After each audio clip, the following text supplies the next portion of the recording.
I think you have to refresh the page. Okay. Keep that in mind. Okay, hold on. I'm gonna stream to Discord again.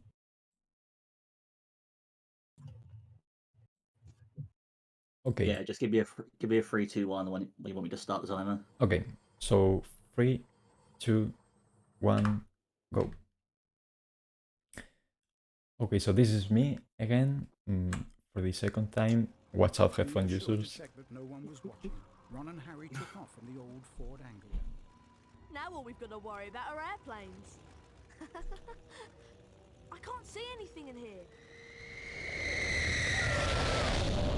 Panic yell again. Okay, we are good. So yeah, this is me, Slen, and we are doing Harry Potter and the Chamber of Secrets PC version of Wizard Cards.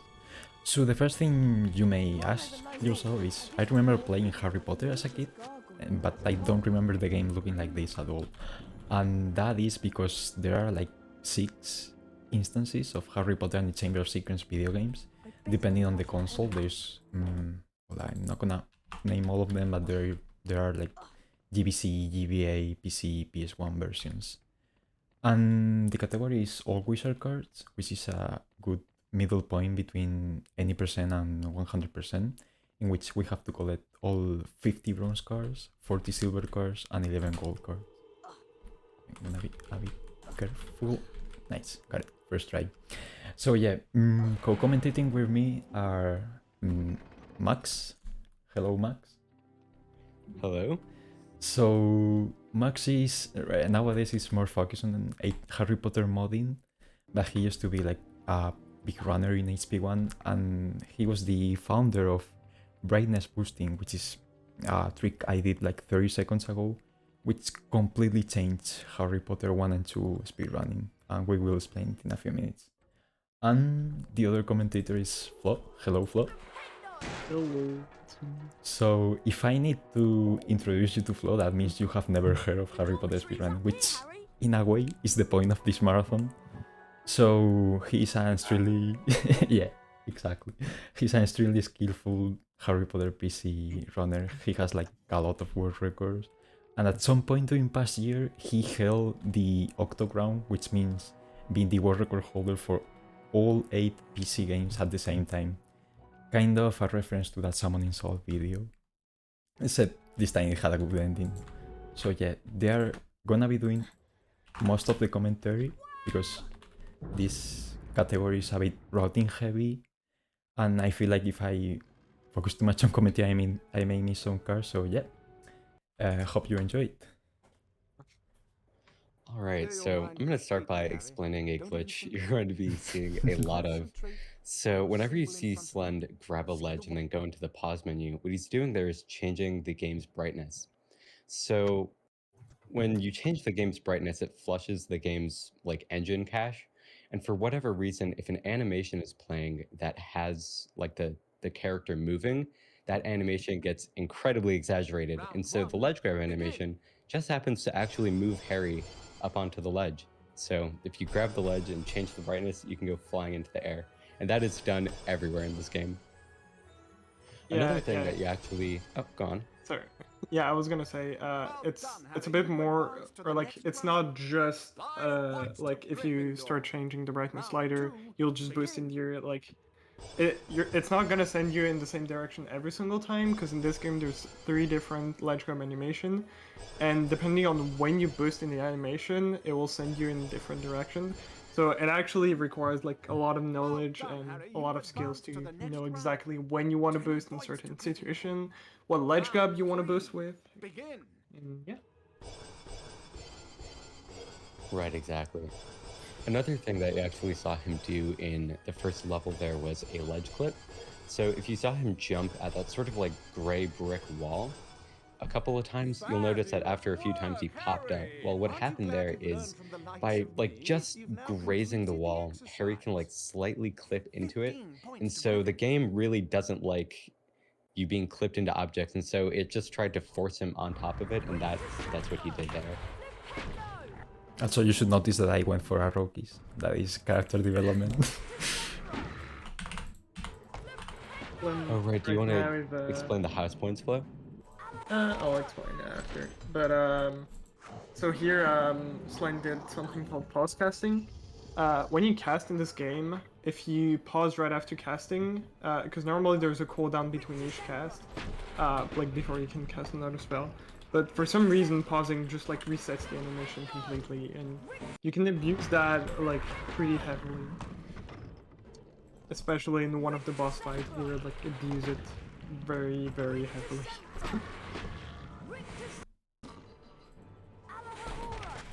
Right, so right now we're just in one of the spell challenges. This one is for Rictus Sempra. Basically, Professor Lockhart is having you run around and use the new spell that you just learned, which in this case is Rictus Sempra. Yeah, and he's facing you with dangerous creatures or stuff like that. So yeah, kids game by the way. Normal things for Yeah. 12-year-olds.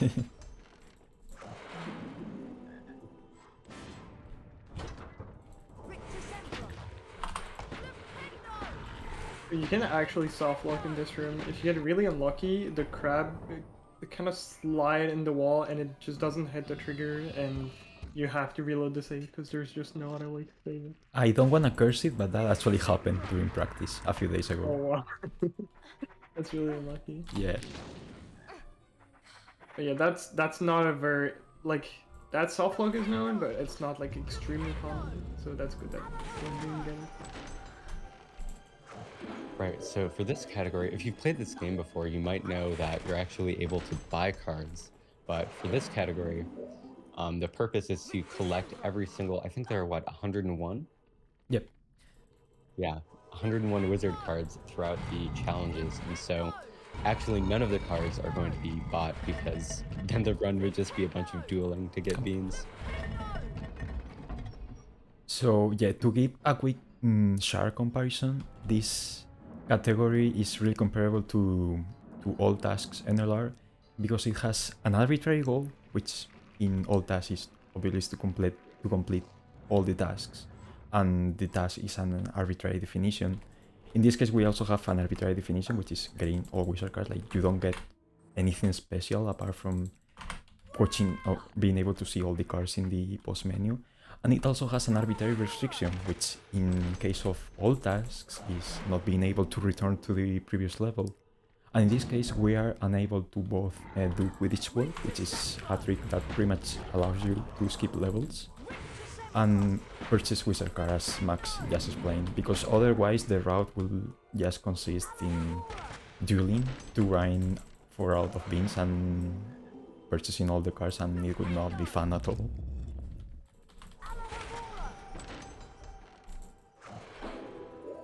We'll actually see, because every time slimes get 10 bronze or silver wizard card, there's a small animation that plays. You can speed it up, not every time, but sometimes you can cancel it completely, and sometimes you can like speed it up, like abuse the fact that you can slide off this animation. We'll see that later.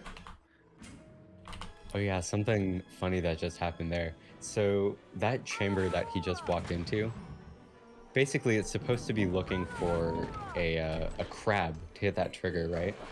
But I'm pretty sure you can actually just trigger it by walking into it, and so I believe that's what he just did there. Yeah. So I'm gonna do... It skips walking up and hitting an extra crab, right? I'm gonna do safety strat. I'll save because I may die here. That's probably better, yeah. Right, so here Slend is going to try to grab this ledge and boost all the way on top of the level. And so this will let him hit the end level trigger directly, and that will skip some house points. If you could explain that, Flo? Yeah, so right after finishing Rictus Sempra, so normally you're supposed to grab the final star, which gives you a lot of house points, and afterwards you get sent to the bean bonus room, and how long you stay in the bean bonus room is based on the difference of house points between Gryffindor and Slytherin. But because we hit this trigger, we never get the house points from like actually completing the challenge. And we're behind Slytherin by a lot. So what the game does is it gives like a random amount of house points between 5 and 10 points.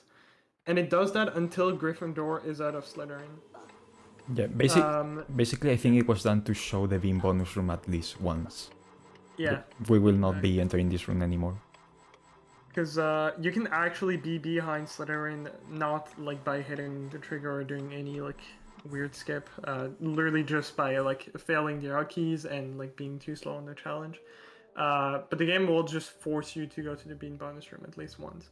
And but yeah, the RNG is not too bad because if Gryffindor is out of Slytherin by 6 points or more, then you stay like 20 seconds, I think. And if Gryffindor is only out by 5 or less, then you'll only stay 10 seconds.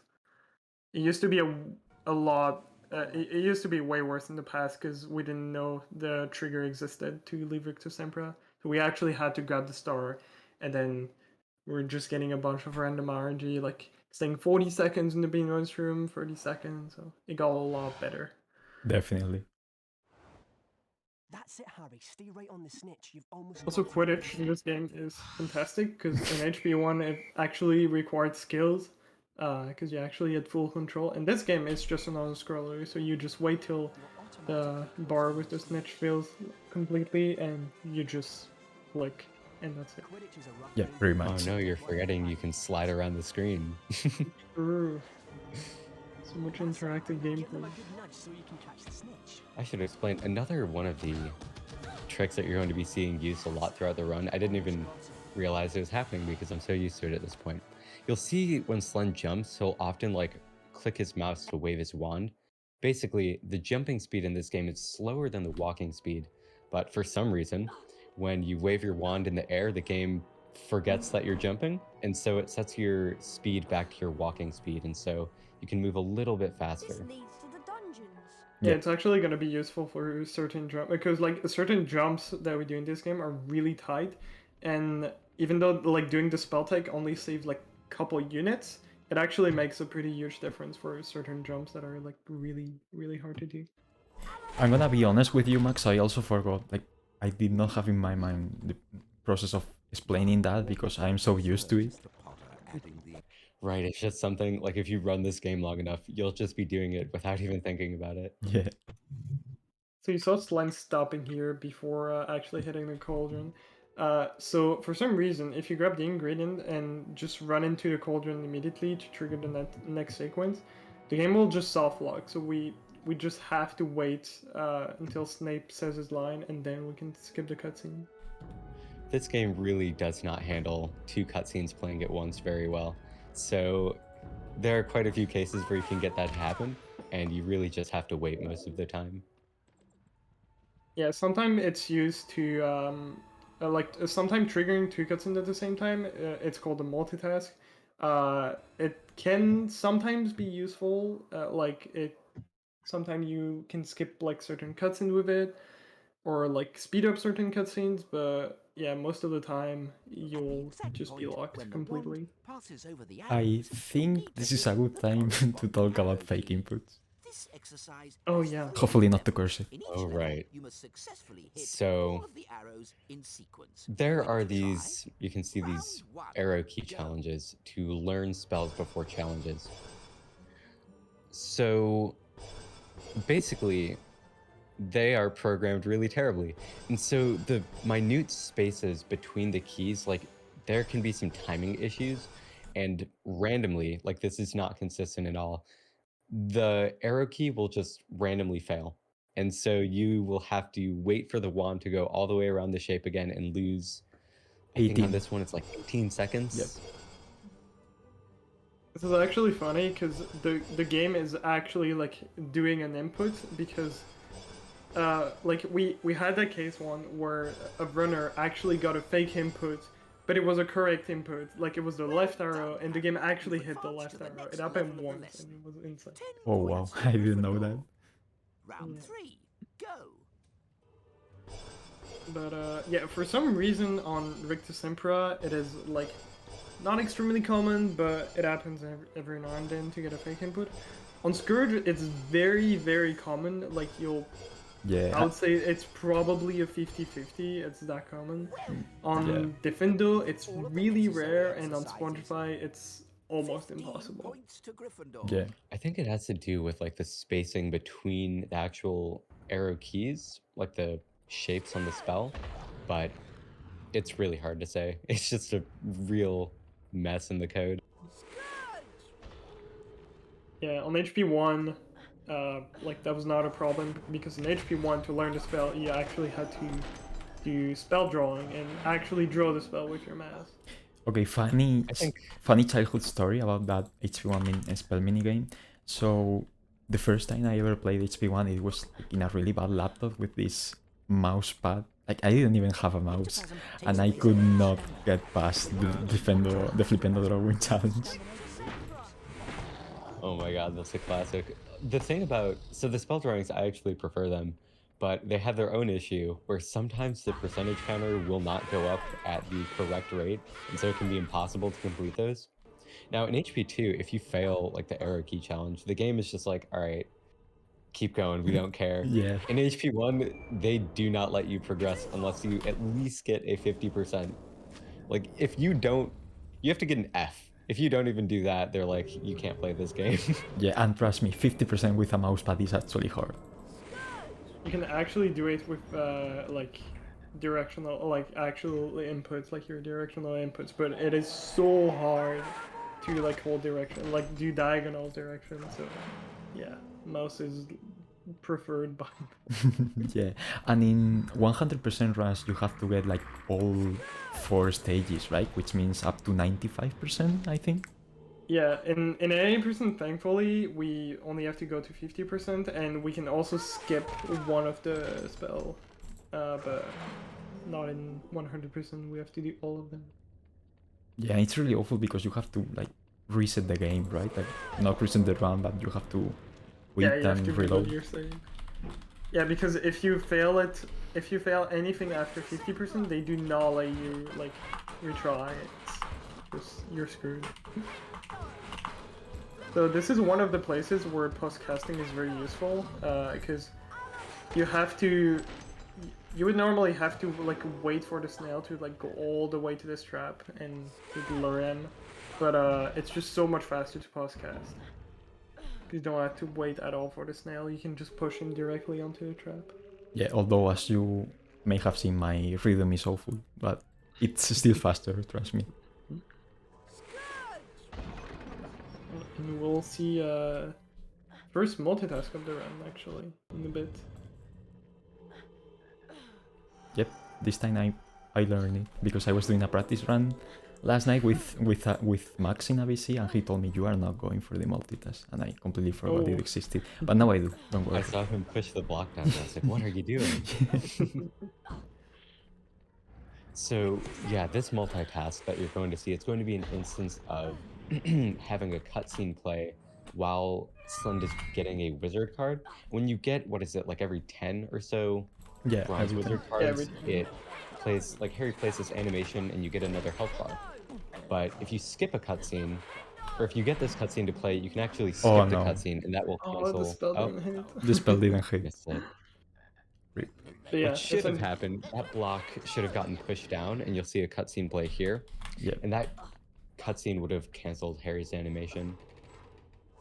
So now And that since we can skip cutscenes, it's just a lot quicker. yeah, now that we got 10 bronze cards, I have an extra health bar. That's the effect of getting multiples of 10 bronze card. The effect of getting every 10 silver cards is getting a key to unlock the gold cards challenge. So there are 40 silver cards, we need 4 keys. And then we can unlock the gold cards challenge and get a lot of extra golden cards. Yeah, the good thing about gold cards is that they are not scattered throughout the game.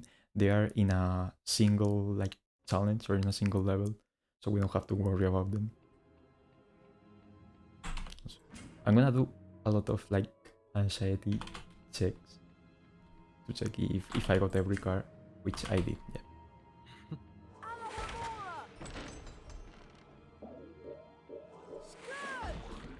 We're getting into Backhorn, which is one of the hardest level of the run. It has so many like really difficult threats. Yeah, the first one I'm not even attempting. Yeah. So there's a boost you can do, and this is why I talked about the different lettrum animation being like so important when boosting. You can do boost here to skip having to wait for this platform, but you need the short ledge grab animation because the start of that animation like pushes you backward just a little bit, and this is the only animation that lets you actually get that boost because otherwise you could just get stuck when boosting in the air. So yeah. And here is another example of post costing in this room and in the next one. Rictus Sempra. Rictus Sempra. This is also another Oh, no. benefit of doing the boost at the start is you can actually get a cycle with those snails here, where you can just lure one of the snail in the trap without actually having to cast a single time. But the boost is very difficult.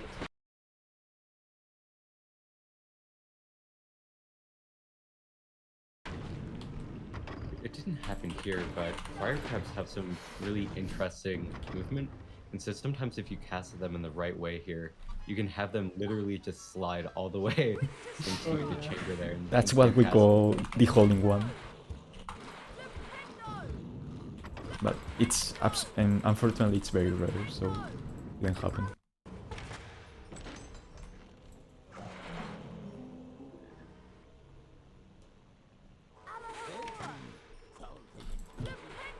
So, before it gets any later, I think is read the charities.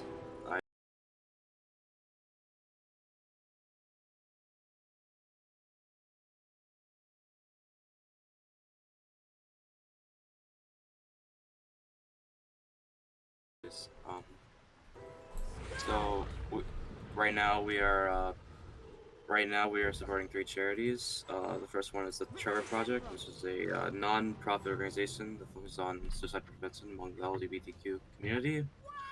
Save the Children, which focuses on improving the lives of children through better education, healthcare, and economic opportunities, as well as providing emergency aid in natural disasters and other conflicts. And 350.org, which is a international environmental organization that addresses the climate crisis. The stated goal is to end the use of fossil fuels and transition to renewable energies by building a global grassroots movement. Okay, back to you. Thank you, teams. So yeah, go ahead and explain. Yeah. So you saw a trick there. That was a trick similar to the one we saw earlier in the run, the ledge clip. But this one involves basically doing the same thing but on a wall. And where 2 pieces of collision meet, there's a seam that you can actually walk on. And so Slend lined up just right on the wall and was able to walk over that entire maze puzzle there. And we call that a wall walk. And he did another one in that red room by just jumping at the wall at the right angle and let him walk across the room. Yeah, it's actually pretty insane because so you saw the Scourge challenge. We actually played through it entirely because we need the wizard card. But in any person, there is a wall walk that is very precise. But if you jump like at the correct timing with the correct angle, you can skip the entire challenge like literally in the second room. And Scourge in any person is 8 seconds. Every actual spell challenge in this game has a skip like that. Actually, no. Rick December used to. Yeah.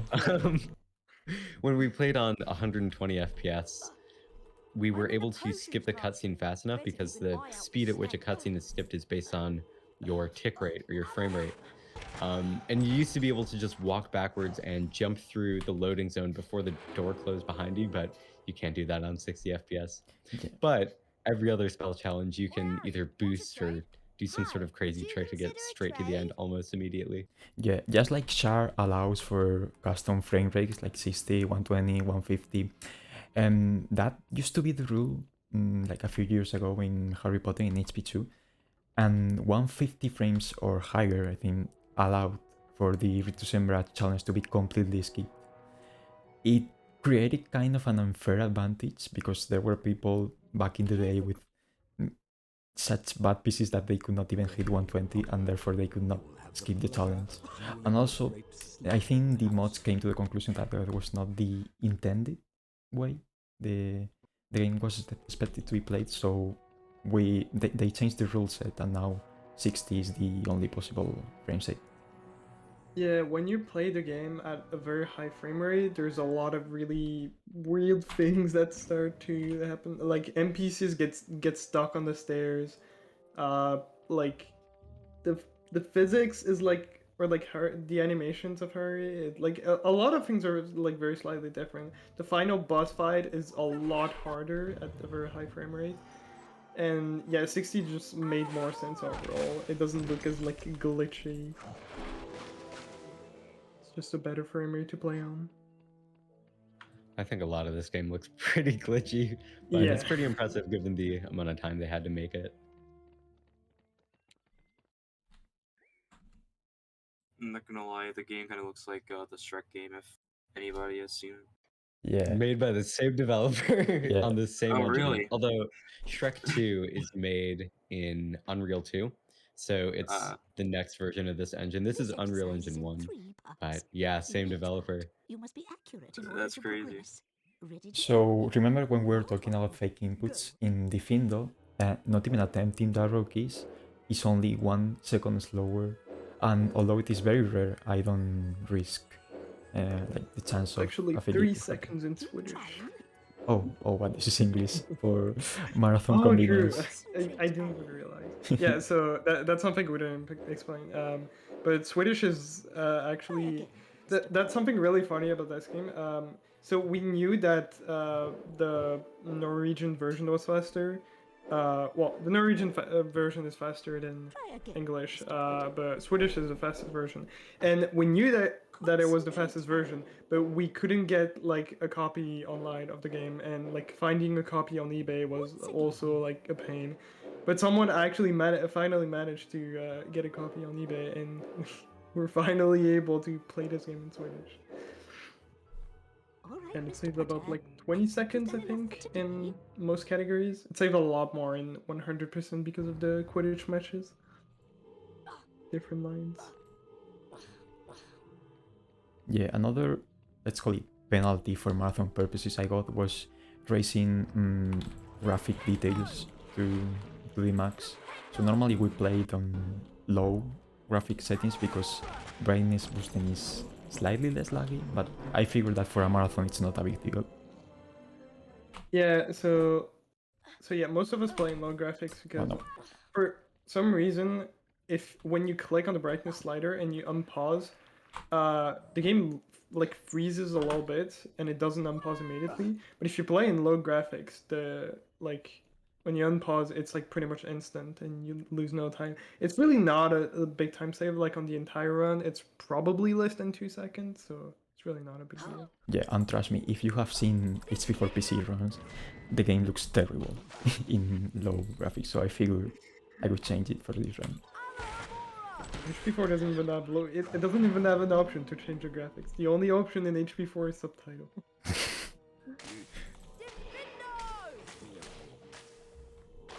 No. I've never seen this back up or like this. Up straight. So yeah, this is one really cool thing that you don't really see in any other category. You just go out of bounds like, a lot on Defendo, sorry. Oh no, oh no. Oh no, what did I do? Oh, you didn't go any save. And sometimes if you go so out of bounds, you die. It's okay. But yeah. But yeah, this is a really cool level because of its open design, so you can really just walk on top of it for the entire time. Yeah, in 100% we actually have to walk through the entire level because we need to get the challenge stars. And in any percent we don't even play this level because we use a glitch called Quidditch warping, where we essentially just play Quidditch instead of playing the level. So this is the only category where you really just see this of like going out of bounds. It's pretty cool, but it's also very hard. No, I would not see. Okay, so this boost is tricky because if you don't boost enough, you won't get there. But if you boost too much, you die. Okay, that was right about perfect. Yeah, Yeah, fall damage Sorry, okay. Fall damage in this game is actually entirely based on the amount of distance you fall it doesn't matter at all like how fast you're moving when you hit the ground. So even if you like jump into a wall and like sort of glitch into it so you slow down a bunch and then land, if you're moving or if you fall from a high height, it doesn't matter. You'll just die.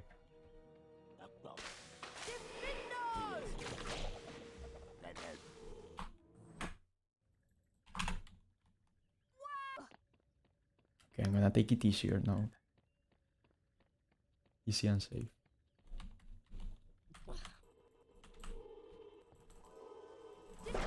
Okay.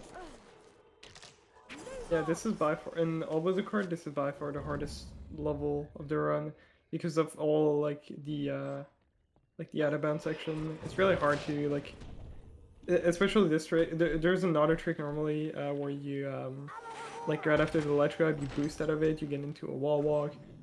It's just very difficult. This level is just very difficult in Obelisk. Yeah, and also what happened earlier is that since we skipped so much, or rather, we go so much of the challenge out of bounds, I was not able to get a single save book. So when I died, I had to restart the challenge. Very unfortunate. Okay, this exact part of the map brings back memories to the Findos Keep before brightness boosting was found. Do you want to explain that, Max, if you remember? Yeah, sure. So randomly throughout the level, it's probably not random. Well, let's let's just assume assume it happens. randomly. Yeah, so let's just say random. The game will do that thing, like I said earlier, it'll randomly flush the engine cache. And so at this part of the level, it just happened a lot, like frequently. And so it used to be Yeah, like the holy grail of any percent, where you'd come and you'd grab one of the ledges here and magically get like 2 boosts and get like thrown on top of the level. And then you could just walk to the end and save like 40 seconds. That actually happened in Oh, one of the no. records. I think I got a save book. Ooh. I want to think I got the save book. Oh my god. Oh no. Okay, we are going overestimated, guys. It's fine. It's fine. We are like an hour ahead of schedule. Yeah, we're an hour ahead. We Yeah, have plenty of downtime. it's okay. Worst case scenario. Also, since we are doing this again, if there are any new donation, feel free to read them. I'll check that right now.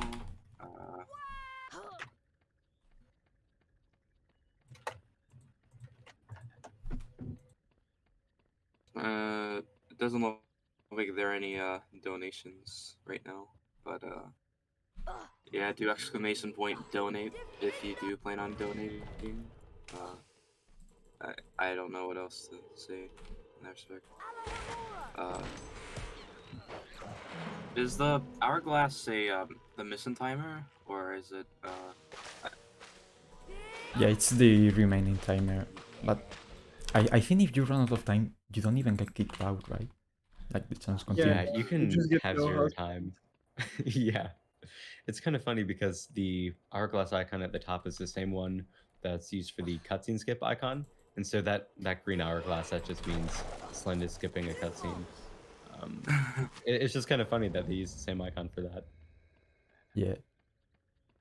Yeah, imagine having to create another icon. Would be too much Our work. team ran out of budget. Yeah. Ran out of budget for our PC Harry Potter game.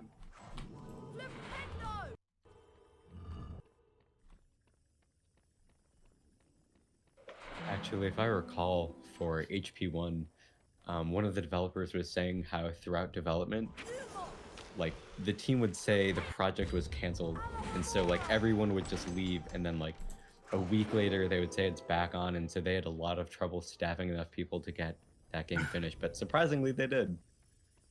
Somehow. Yeah. Sounds like a very smooth development process. I think this one was a bit more controlled, but yeah, the first one sounded pretty rough. Okay, this time Yeah, wasn't I'm drinking a HP potion. one like they made HP1 in like 7 months or something ridiculous? I think. Yeah, it's incredible. When you like, so obviously this game is like far better than HP1 because they put a lot more time into it. But when you look at HP1, considering they like only had like 7 months to make that game, the final result is like honestly pretty good. And this is the PC version, which is different than the other ones. Literally everything. Actually, Yeah, like there are even some versions of the game that are a completely different genre, like the GBC versions and Harry Potter and the Prisoner of Azkaban for the Game Boy Advance are RPGs. Okay, I'm gonna get that safe book. No gosh. Game Boy Advance Harry Potter. Yeah. yeah, there's like 5 different versions for both HP1 and HP2. There's Game Boy Color, Game Boy Advance, PlayStation 2, PC, and PS1. It reminds me a lot of like with SpongeBob when like on the PC they would port them, but they would be like point and click adventure games. But like Yeah. this time it's a PC version that's better.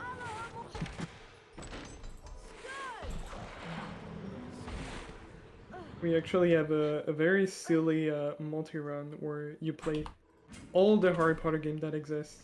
And there's 23 in total. Takes roughly 33 hours. So very cool. Yeah, there are How only many people have completed that?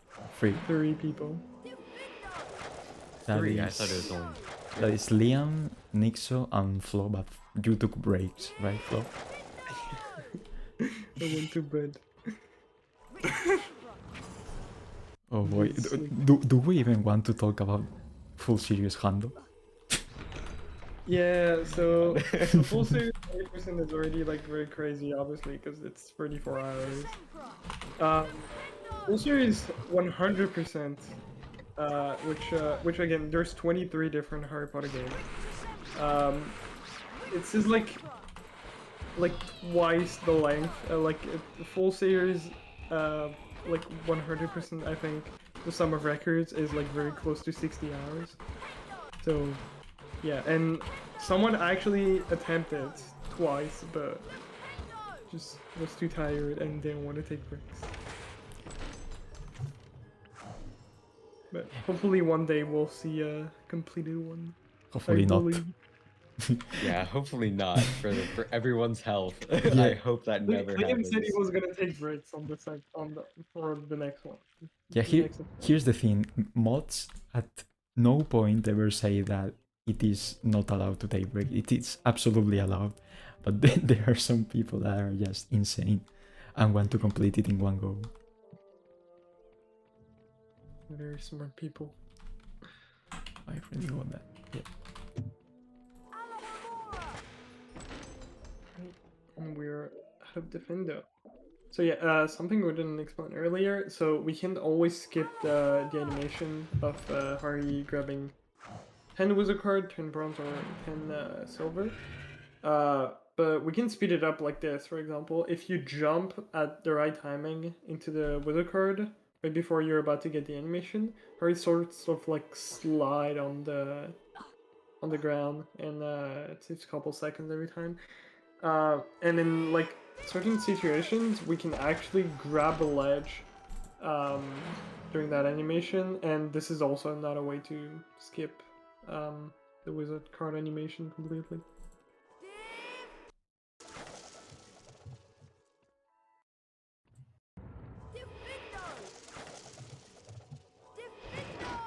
Boomslang is a very, very short level. Because we have boosting, we can just go out of bounds immediately. Oops.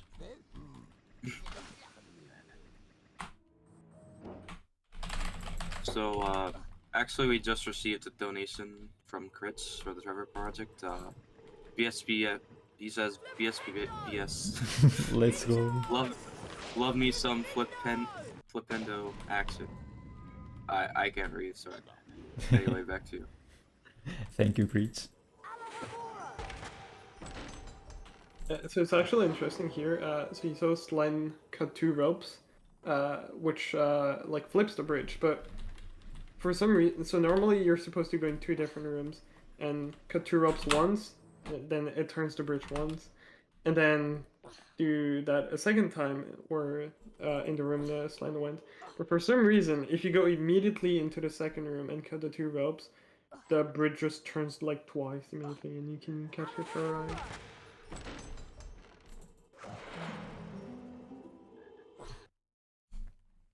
And that was Bicorn. Yep. Or Boomslang, sorry. So, remember when I said these game's cutscenes are skippable? Well, that applies to like 95% of them, but we're about to enter one cutscene that is not skippable. And it's a bit of a tricky story because we actually skip it in any percent by completely avoiding the trigger for it. But here's the thing, the cutscene like takes us to Dumbledore office where there are 2 cars that we need to get. So we definitely cannot skip it here. And I'm gonna, well, you know what I'm gonna attempt, right? I wonder. So this could be... You're gonna go into hospital. McGonagall's going to have a bad day Yeah. here. So what I just did was Oh, Dumbledore no, skip, Not another but attack. I have to enter the cutscene as I said. However, entering from the opposite side What's happened causes here? this effect. I don't know. I found him like this. This is actually a bingo goal that we Follow me, have. Potter. It's trigger this cutscene, but make McGonagall fall. Then hurry is oh. Professor, I swear I didn't. He can It's gonna fly. hurt tomorrow.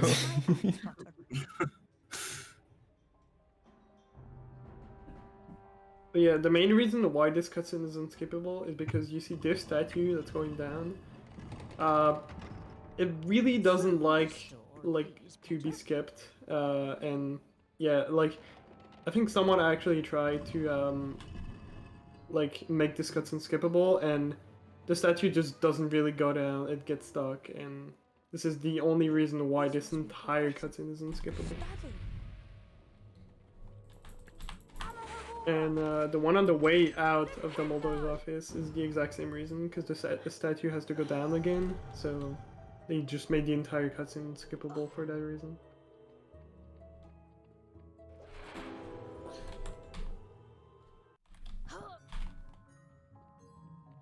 Good evening. And those are the 2 cars we need. And now we get another unskippable You cutscene. just caught fire. Fox is a phoenix, Harry. Phoenixes burst into flame when it is time for them to die, and are reborn from their ashes. Fascinating Yeah, creatures. and 100% because we have to do all the Quidditch matches, we actually go into Dumbledore's office, then get the secret and grab the 2 cards, but then we Quidditch warp out of the office because it's faster to go play Quidditch and then walk all the way to the bathroom just to skip this cutscene. Being able to talk to snakes was what Salazar Slytherin was famous for. So we're finally getting some of the game slash movie slash book lore, which I didn't want to get much into. First, because we skip pretty much all the cutscene, and second, Night, Professor. in case there is someone, do you think there can be someone in chat who hasn't watched There you Harry are. Potter and the Chamber You of used to go Secrets? to Moaning Myrtle's bathroom. I mean, maybe, Hermione's but Never watched that waiting for movie. you. I don't know what it's about. it's about What's Harry magic. Potter? Who? I don't know. Do we know Defense him? against the dark arts I don't know. classroom. Yeah, I played the game with PS1 Gandalf. Gandalf! Yeah. Oh my god, Gandalf should be in this game.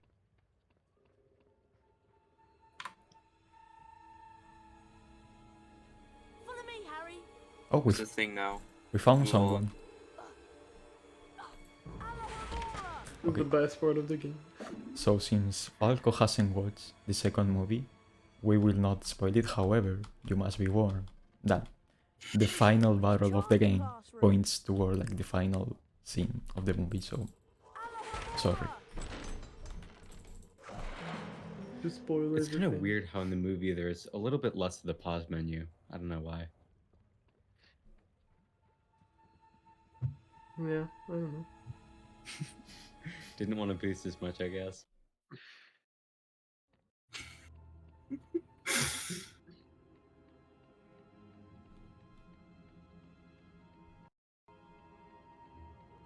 Oh, there's actually something really silly that killed a lot of runs because we didn't know about it.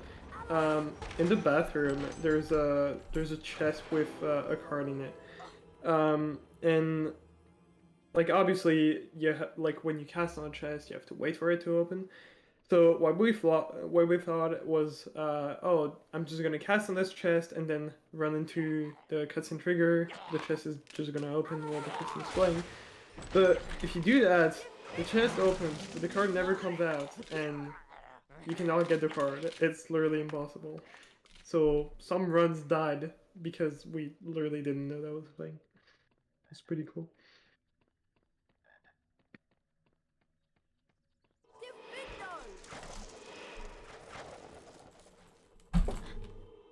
The trick. Let's go. Oh, and in this room we don't take fall damage for some reason. Yeah, they just removed all the fall damage.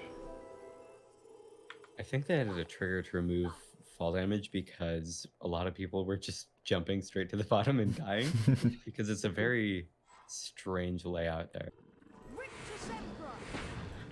Okay, there should be a brightness boost here, but it's a bit too risky. Like if you go over it, you die, and it doesn't save that much in all wizard cards since I have to go there to get the wizard card, so skipping it. Yeah, it's only about 4 seconds. It's really not a big deal.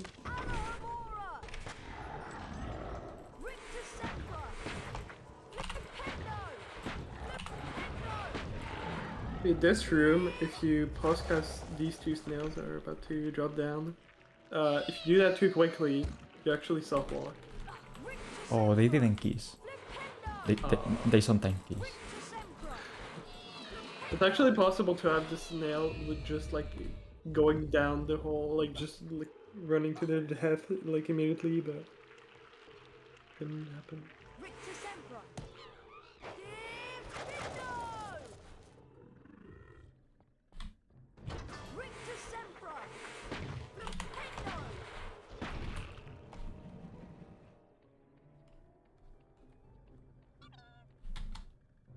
And for an extremely 5-hit puzzle.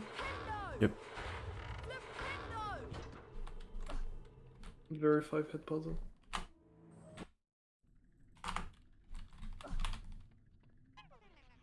This boost is actually very silly. There's just a very small gap between two platforms and her just kind of clips through it.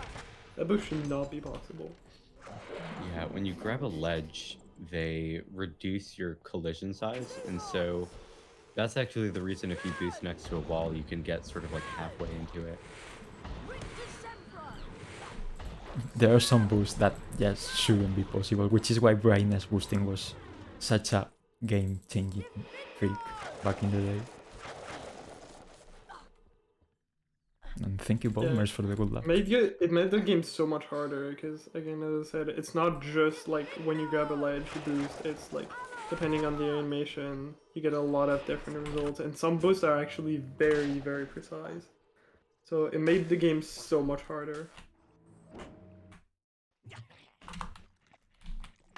And I remember actually when, like the very first few runs when brightness boosting was found, it was used like twice in the entire run, and now it's used like everywhere. Probably 30 times. Yeah. Max was the one who found this amazing trick. I remember Good job, that Max. day. That day is written in history books. Oh, did I? You forgot to. That's fine. That's fine. You can cut the rope. Cut the rope. Where is it? From the chest. From the chest. Okay, and you can grab the ledge from here. Like you jump. Oh no! I hope you Wait. should be able to jump on this. Okay, and jump on the chest, and you can. Okay. boost on this. Okay. Oh my god.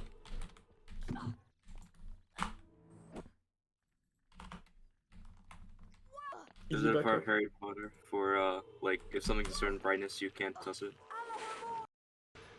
Hmm? Never mind.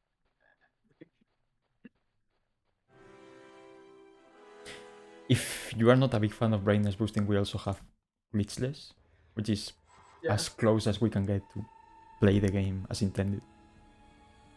Yeah, we have a boostless category on category extension. It's not fun at all because essentially all the cool tricks from Glitchless, you don't really do them because you have Quidditch Warp. And you still have like all the RNG that you get from Glitchless, because Glitchless and 100% are the only two categories that still have a lot of RNG. Like Husband's RNG was mentioned earlier. Glitchless has that. Yeah, it's really annoying because you can lose up to 40 seconds to RNG on the first beam bonus room. And back in the day, what they used to do, since you can check Slytherin's house points right after the first night at Hogwarts, you could check in the post menu as quick as possible because you didn't want to lose time. And if Slytherin just got such few points, you could reset the run, and it was really annoying. Yeah, it's kind of crazy. Like, any person used to have so much RNG, because when Quidditch warping was found, it made us realize that it could be used to skip certain levels. But like, so you unlock certain Quidditch matches as you progress in the story, and the later matches, so you actually want to die into the like Quidditch matches to skip the levels, and the later matches, the opponents are really strong and they kill you in like a couple seconds.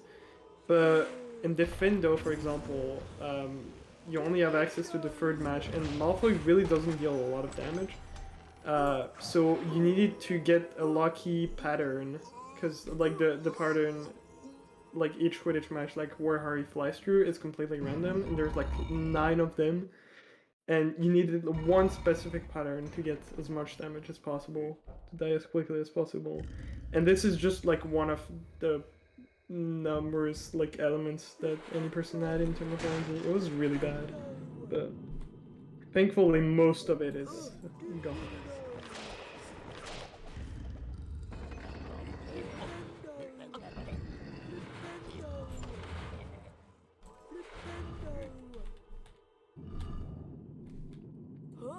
Those This level models. is...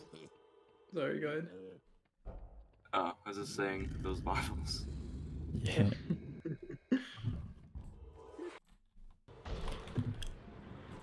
Yeah, I'm gonna skip that save book from now.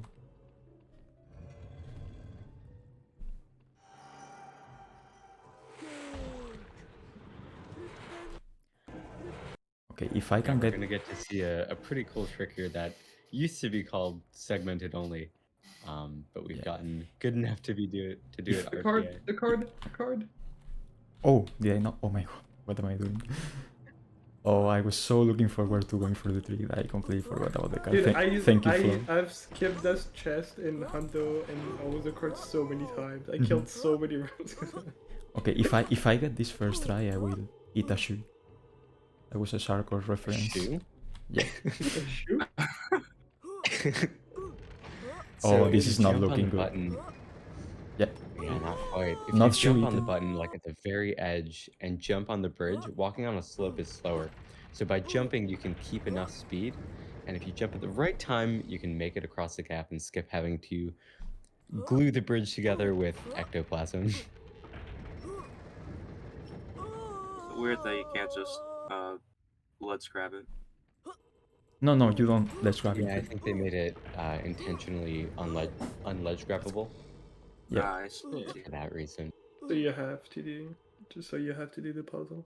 It's actually funny because we have the like the dev version of this game, like the very early version.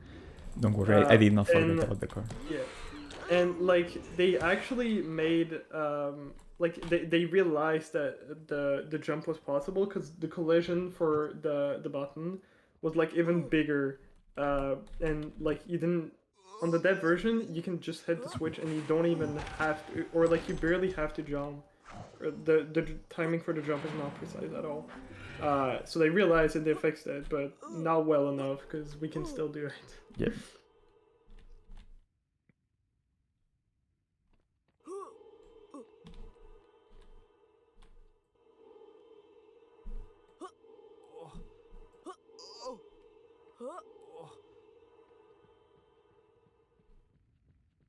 Okay, so what I did earlier was getting through this door before the Lumos effect ran out.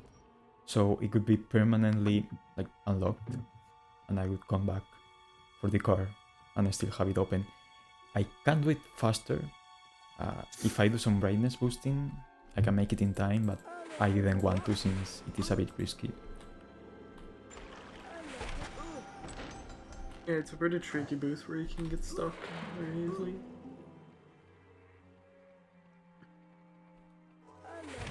Okay, for gameplay purposes here, I have to throw a bit of Harry Potter lore. So we are dressed up as Goyle, a Slytherin member. We're in the Slytherin common room, where we are not supposed to, but now the potion effect is gonna run out. And I'm gonna turn into Harry again, and everyone's gonna chase me.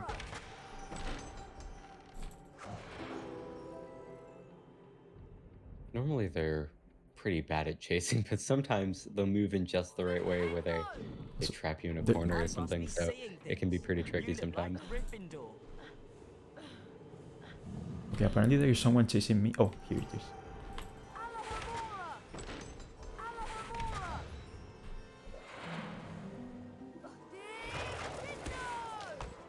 I have been sniped by a Slytherin student here quite a few times.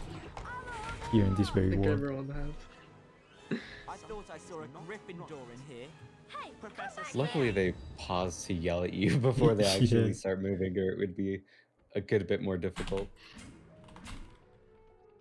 Something actually funny about this is so we used to play in English, now we play in Swedish, and so they like start yelling at you and they just stop and then they start running after you.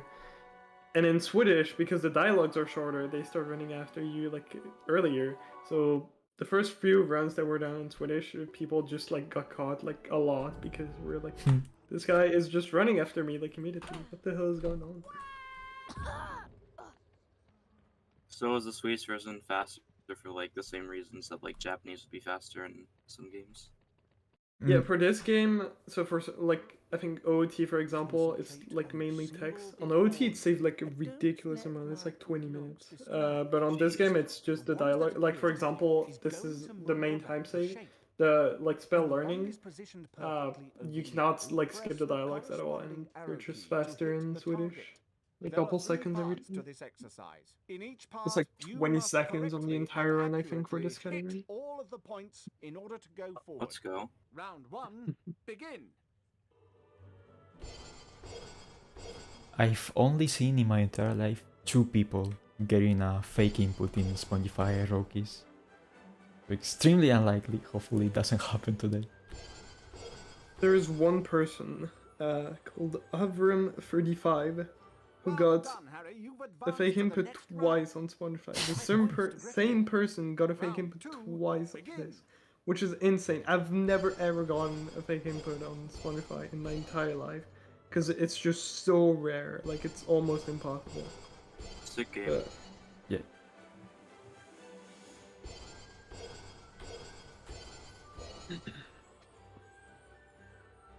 Well done, Harry. You've advanced to the next round.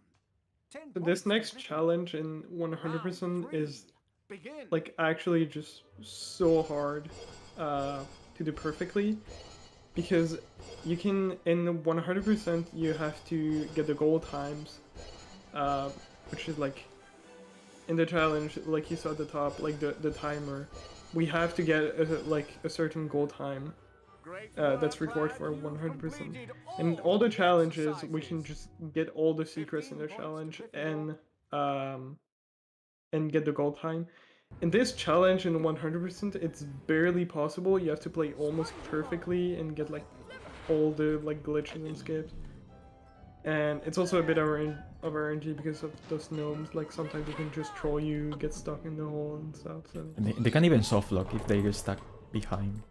yeah, it's not a very fun level. It's another sick game moment.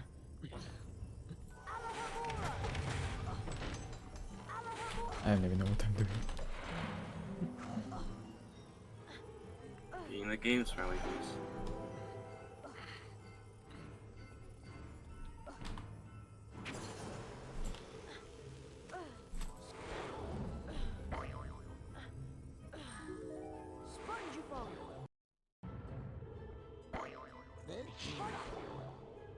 Okay, so the intended way for the next room is to get all 3 imps into like the cave to unlock a Lumos statue and then get the secret with a car. However, what I did a few seconds ago was hitting the Lumos statue in the previous room, which just barely gives me enough time to make it.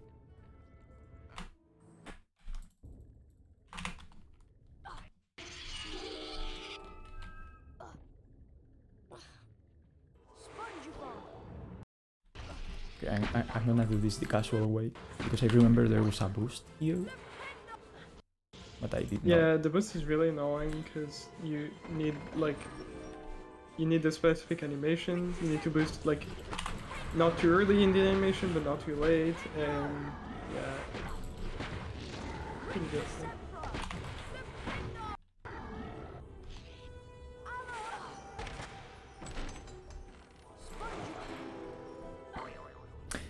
Yeah, Cricket, this spell is a reference to the next game in the marathon.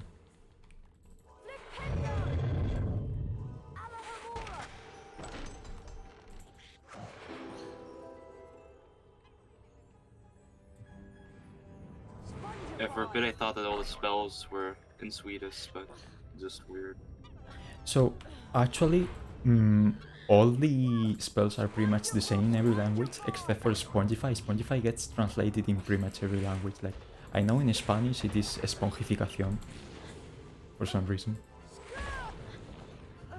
I need to think about French. Forgot. Oh yeah, it's elasticus. Nice.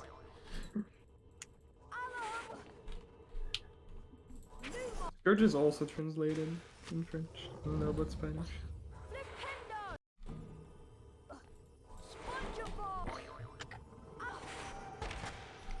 Yeah, there is a spell called Nintendo. I've used it like 1,000 times.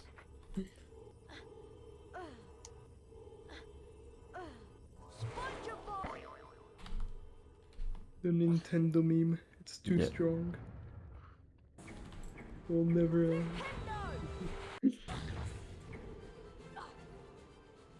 It's the Harry Potter equivalent of I remember playing this game as a kid.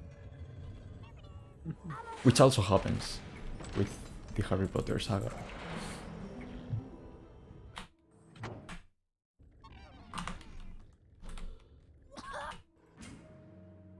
Okay.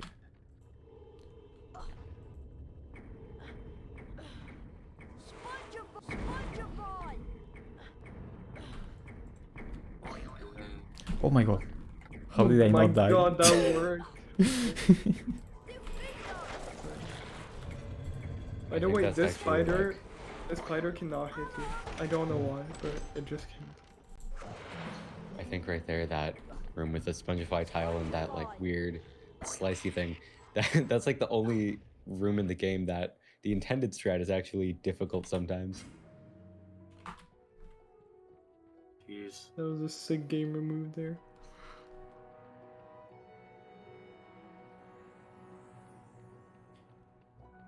Okay, so now that we have finished the Spongify challenge, we enter the very usual kind of split in this routing heavy categories, which is the cleanup split. Pretty much we're gonna get a lot of cars. Let me do the math. I think we're gonna get 16 cards in like a 7 or 8 minute period, because this is pretty much the last chance until the end of the game. We have to like fully explore the castle, and also we just unlock the last spell, which means we can now reach all the secrets. So yeah, before we get into the forest, we're just gonna get pretty much every card. Yeah, what am I? Did you get the card at the bottom of the stairs? No, I got it right before gold cards. Oh, true, that's the new route, I totally forgot. I haven't played this category in so long.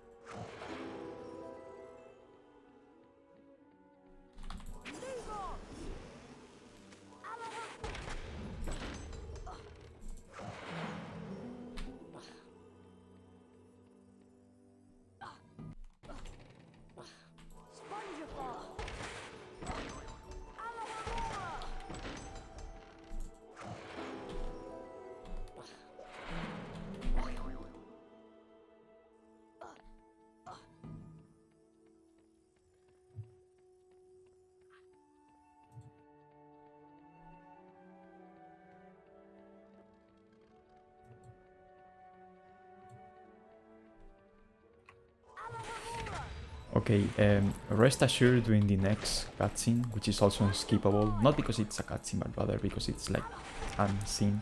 You know I'm gonna do the funny with like Hagrid's face.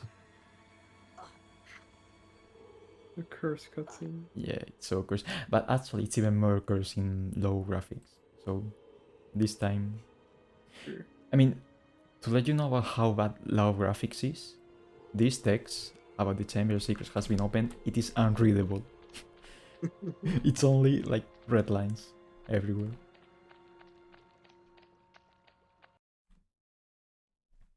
Harry was entranced by the memory Tom Riddle For showed. some reason, I've played in low graphics way too on, much now, Gotta and get you out of here. high graphics actually Come looks on worse now. for me now. If In the I box. actually play in high It's all graphics. right. Oh really? They look like... It's the same for There you HP1. I'm like, the game looks Evening, bad in high mates. graphics. What are you doing down here, Tom? It's all over.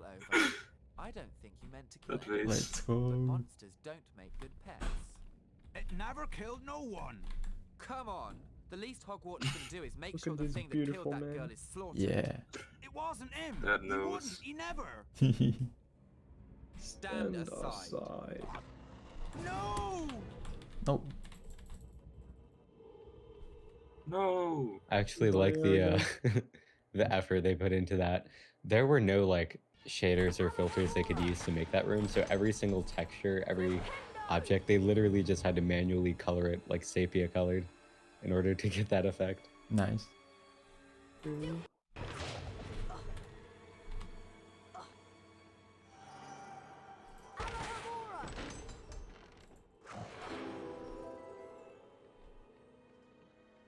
Yeah, this is the only time in the entire game where we actually spawn and gain control in the common room. It's pretty lucky that we don't have to walk all the way to the common room anytime in the game. Yeah.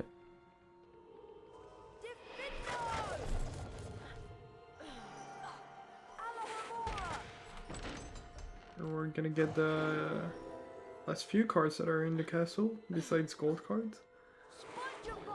Yep. This is also the next to last bronze card has. This is the coolest Hess. Let's go. Oh no, no! No! No. Slend! Okay, you are supposed to roll all the way up to here, but it did not work. Yeah, this Hess is really cool because for some reason, I don't really know why, but if you Hess down like stairs, you get a lot of speed.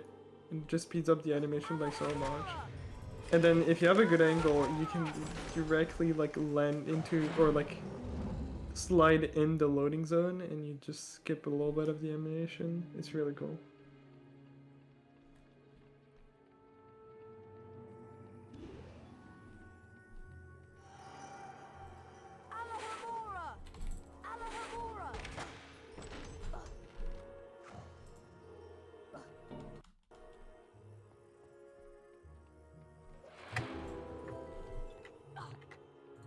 Fun fact about this secret, you actually don't need to do all that to unlock it. If you cast Spongify and you move around here, you unlock it. However, we need the card. There is one scenario in which we need the secret and we don't need the card. And that scenario is of course bingo. And 100%. But you get the silver card, right? Yeah, you do get this silver card because in 100%, so this map, like there's a day map and then a night map, and all the secrets are actually like we require to collect the secrets in both maps because they're actually two different maps. And for some reason, like the secrets are in the exact same location, but the triggers are like very slightly different. And in the nighttime map, you like that secret that's behind the wall, you can use the Spongify to like hit it, but it doesn't work in the daytime map. You actually have to open it. So we just get the cards in daytime, and then in nighttime we like use the Spongify type to hit the trigger, even though it's closed. Yeah, the main reason why I didn't remember that was because in the old handle like requirements, I don't think the former mods noticed that, because it's really weird, so they only require to get the secret once. Yeah, we didn't really, like, mods didn't, it's, we thought it was actually the same map, but it is two different maps. There's actually, like, less secrets in the nighttime map, because there's, like, secrets near the greenhouse, but obviously you can't go to the greenhouse on the nighttime, so there's actually less secrets in total.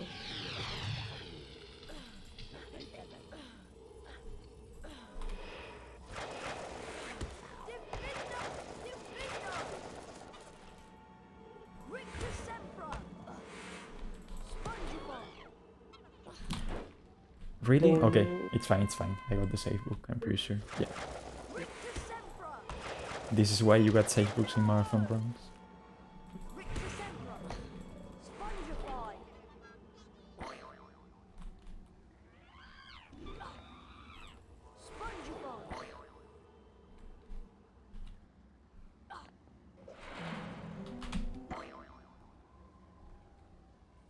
Okay, we are very close to get the last silver card in the game.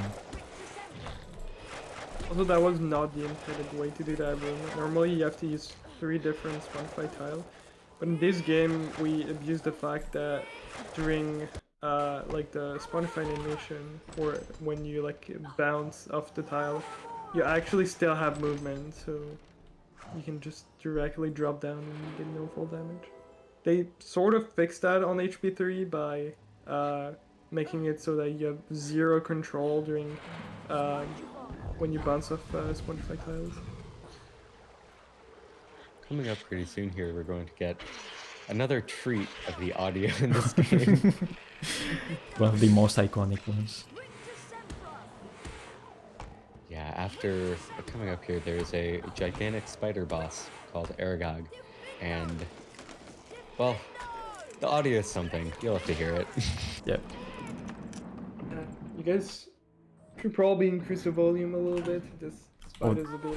Definitely. It's not very loud. It's a little bit quiet. But you do want to crank your volume to hear it for sure. Definitely, it's music to my ears. Oh boy. Yeah, I wish they made that fight better in terms of audio. It's slightly louder, but oh well.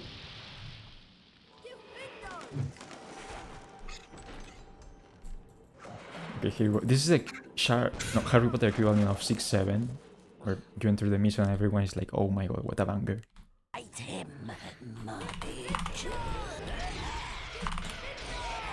So what's actually happening here? You're supposed to run around this entire sort of area and hit all of these supporting webs to knock Aragog down, but if you hit the same one enough times, it'll actually rack up that counter.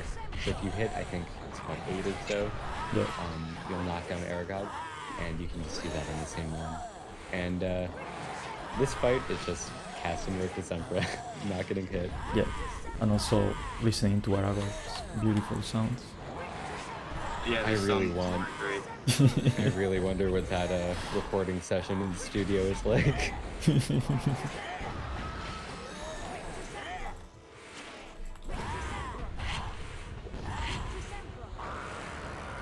Okay, it's Probably over. the best job you can have. It's over. Don't worry, people. We'll see Aragog again in HP6. Yep. Except he's dead. Spoilers!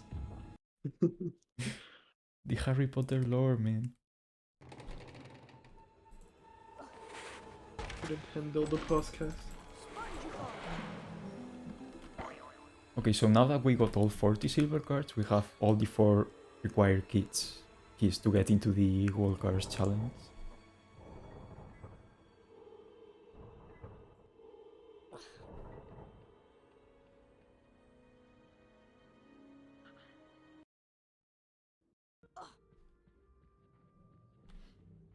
The gold cards are cool because once you get them, they will be displayed here, and they have some cool effects.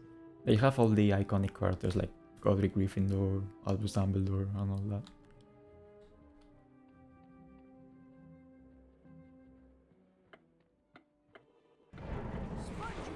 So it's supposed to be like a challenge with a timer, but it doesn't really matter because we have plenty of time. Unless you do that. Oh my god. Why did you boost? No. No!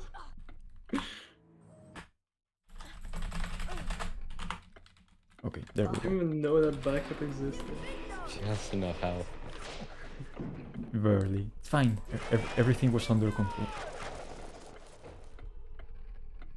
And since... Oh my god.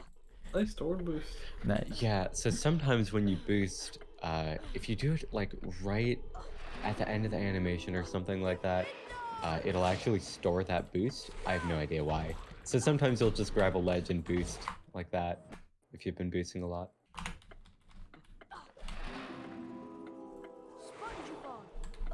Yeah, Slen's at a really low health right now, but thankfully there's one last bronze card at the end of a chamber. And you'll get a final health increase.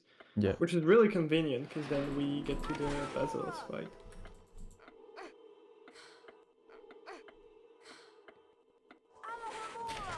So the final boss is equally tricky in all categories because getting a 2-cycle, which we will explain later, is very difficult, but it is way safer in all wizard cards and hand where we've reached the final battle with like 6 health bars.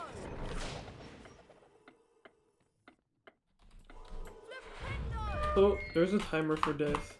It's actually hard to like I don't know, to run out on the time. I don't even know what happens if the timer gets to 0. Yeah, me either.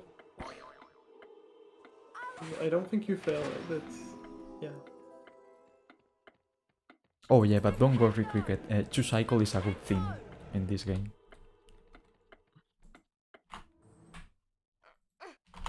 That was not the boost I wanted. Oh my god. You still have a potion?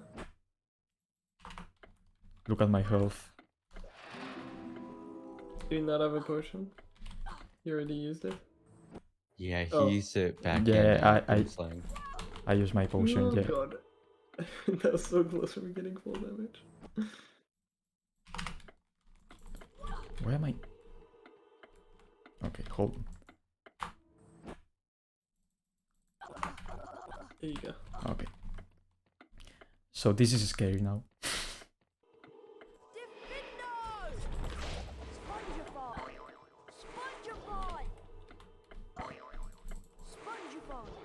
Actually, I can get potion ingredients and make a potion in chamber, right? Yeah. Okay. Well, only in chamber 2, but you'll get a health increase anyways Oh, before okay. that, so.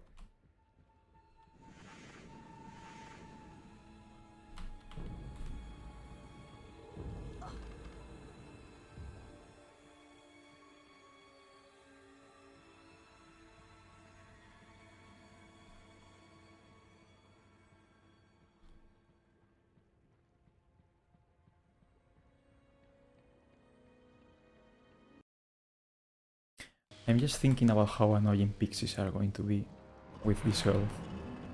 I think this health is 1-hit KO. Yeah, that would definitely kill you more hits.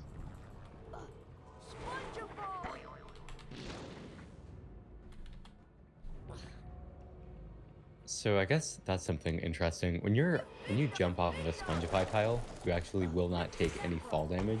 So you're supposed to do this, I guess, little challenge there where you land on that, I guess, platform in the middle and just ride an elevator down. But if you just use the Spongify tile, you can go straight to the bottom.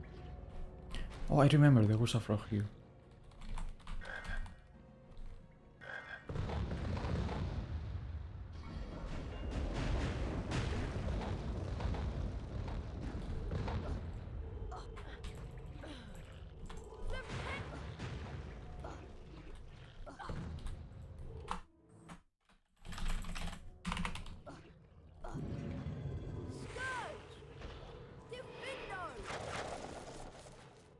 Oh, no frog here. You know what? I think I'm gonna go for the OG strat at least once to show it off. Oh? Oh no! Oh my god! I totally forgot to grassroots to send by the pixie. You know what? Never mind.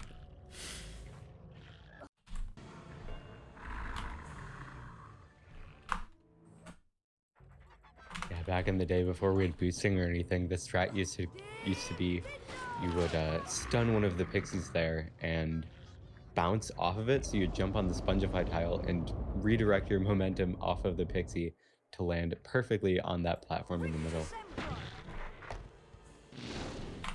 Still try using glitchless, but pretty much the only category because all the other ones we can boost. The strat is actually like not that much slower over boosting. I think the boost only saves a second, but it's so much easier.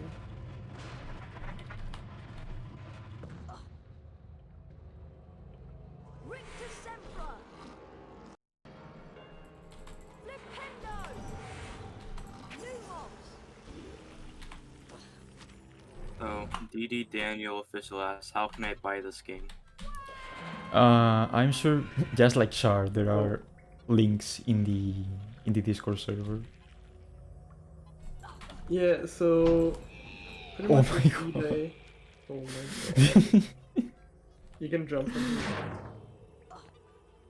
here. Yeah, pretty much just eBay. But the problem is, you cannot run this game on Windows 10 on a legal copy, because like anything above or anything after Windows 7, you just cannot run the disk. Yeah, so this uses some sort of digital rights management protection, and basically, since it requires a CD, that software just is not supported anymore for security reasons because it could open a lot of avenues for malware, so they just disabled that. So if you insert the game, it'll basically just tell you to run as administrator and then nothing happens. So you do actually have to crack the game to run it on Windows 10. Okay, here we go. The final battle. You are about to understand why a 2 cycle is good. I'm not even gonna attempt it.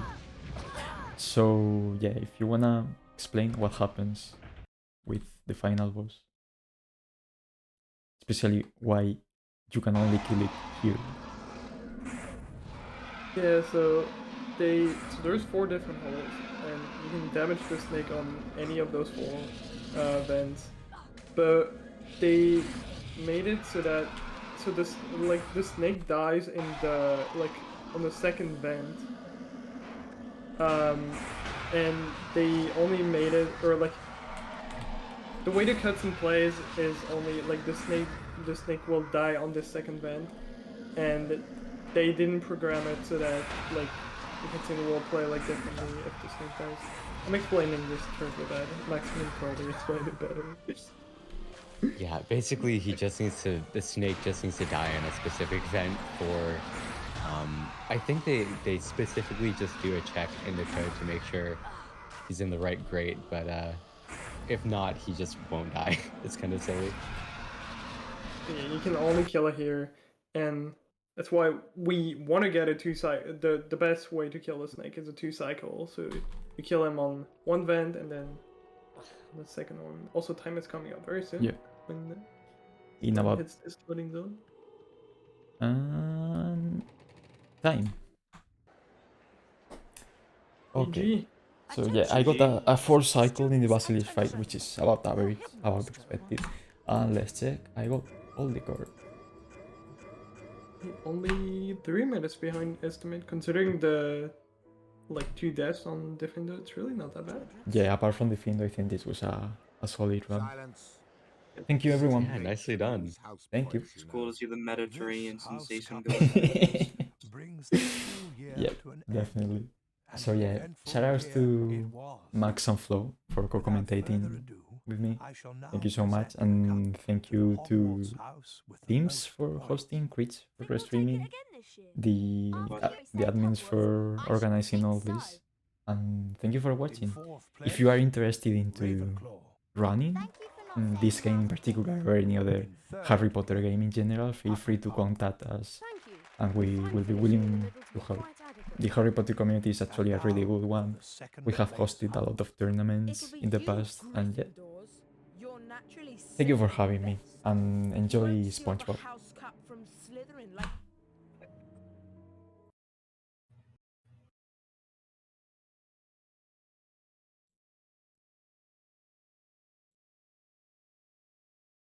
All right. Well, thank you, everyone. I hope you will. All right, thank you. That was fun. Yep. Do I stop streaming now, Chris? Okay.